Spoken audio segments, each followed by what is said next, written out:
بسم اللہ الرحمن الرحیم۔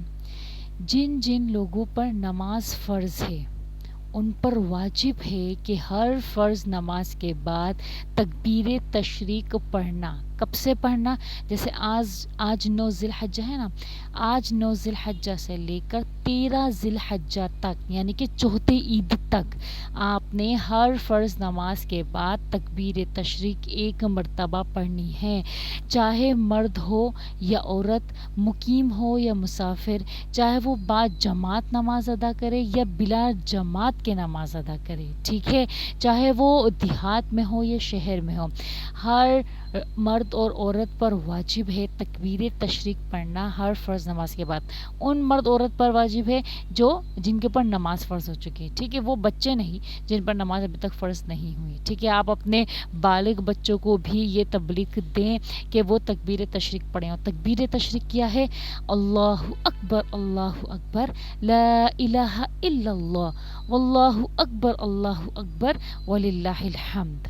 ہاں، لیکن یہاں پر ایک مسئلہ ہے کہ مرد حضرات تھوڑی اونچی آواز میں تکبیر تشریق پڑھیں گے اور عورتیں ہلکی آواز میں، بہت دھیمی سی آواز میں تکبیر تشریق پڑھیں گی، ٹھیک ہے۔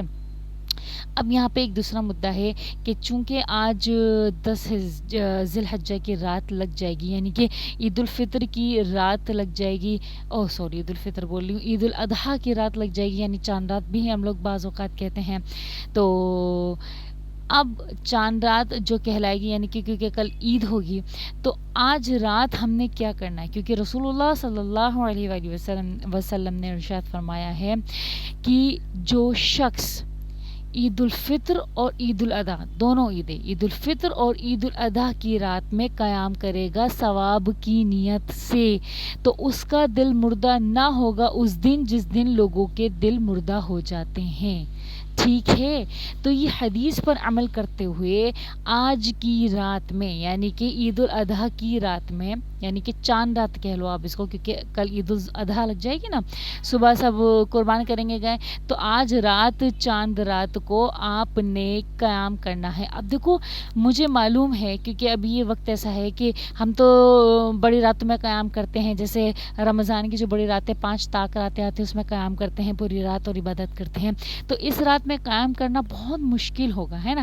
تو آپ نے کیا کرنا ہے؟ قیام کو تھوڑا سا حصہ ضرور نکالنا۔ عشاء کی نماز پڑھنا ہے سب کو، عشاء کی نماز سب پڑھیں گے، ظاہر سی بات ہے سب پر فرض ہے، تو عشاء کی نماز پڑھنے کے بعد آپ نے 2 رکعت نفل پڑھو، ٹھیک ہے، قیام کی نیت سے، کیونکہ ہمیں حدیث میں بتایا گیا نا کہ جو شخص قیام کی نیت سے یعنی کہ ثواب کی نیت سے قیام کرے گا تو اس کا دل مردہ نہ ہوگا۔ تو آپ نے کیا کرنا ہے؟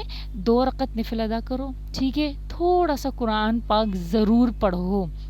آپ نے قیام کرنا ہے نا، تو اس میں سب کچھ آ جاتا ہے۔ 2 رکعت نفل پڑھو، آپ زیادہ بھی پڑھ سکتے ہو، آپ پوری رات بھی قیام کر سکتے ہو۔ میں ان لوگوں کے بارے میں کہہ رہی ہوں جو لوگ بالکل بھی قیام نہیں کرتے تھے اور نہ ان کو پتا تھا آج سے پہلے، ٹھیک ہے۔ تو آپ نے 2 رکعت نفل ادا کرو، آپ تھوڑا سا قرآن پاک پڑھو، آپ تسبیحات پڑھو، بہت ساری تسبیحات نہیں پڑھ سکتے کیونکہ آپ کو بھی نہیں پڑھنا، یا باہر جانا، گایوں بکروں میں بیٹھنا ہے، یا رشتہ دار آئے ہوئے ہیں آپ نے ان کو دیکھنا ہے، تو آپ نے کیا کرنا ہے؟ تھوڑی سی ایک آدھ تسبیح ضرور پڑھنی ہے۔ آپ نے سبحان اللہ والحمد للہ کی پڑھ لو، آپ کو جو آپ کے منہ پر ابھی اللہ تعالیٰ کا جو بھی بہت پیارا بابرکت نام جو آپ کے منہ پر ہے، آپ نے اس نام سے اللہ تعالیٰ کا ذکر کرو اور پھر آپ اللہ تعالیٰ سے دعا کرو۔ یہ سب قیام میں آ جاتا ہے، نماز پڑھنا یعنی کہ نفل ادا کرنا، قرآن پاک پڑھنا، اللہ کا ذکر کرنا اور دعا کرنا، یہ چاروں چیزیں آپ تھوڑی تھوڑی کر لو تو یہ ایک قیام ہو جائے گا آپ کا، ثواب کی نیت سے بھی کر لو گے آپ، اور آپ کو اس کا کیا ہو جائے گا؟ ثواب میں مل جائے گا، آپ کا دل بھی مردہ نہ ہوگا، ٹھیک ہے۔ اور امید ہے مجھے اللہ تعالیٰ سے کہ اللہ تعالیٰ اس رات میں جو اللہ تعالیٰ سے دعا کرے گا یقیناً انشاءاللہ عز و جل قبول ہوگی۔ تو آپ سب لوگ بھی مجھے اپنی دعا میں ضرور شامل رکھیے گا، میں بھی اپنے دعا میں سب کو ضرور شامل رکھوں گی۔ جزاکم اللہ خیرا، احسن الجزاء فی الدارین۔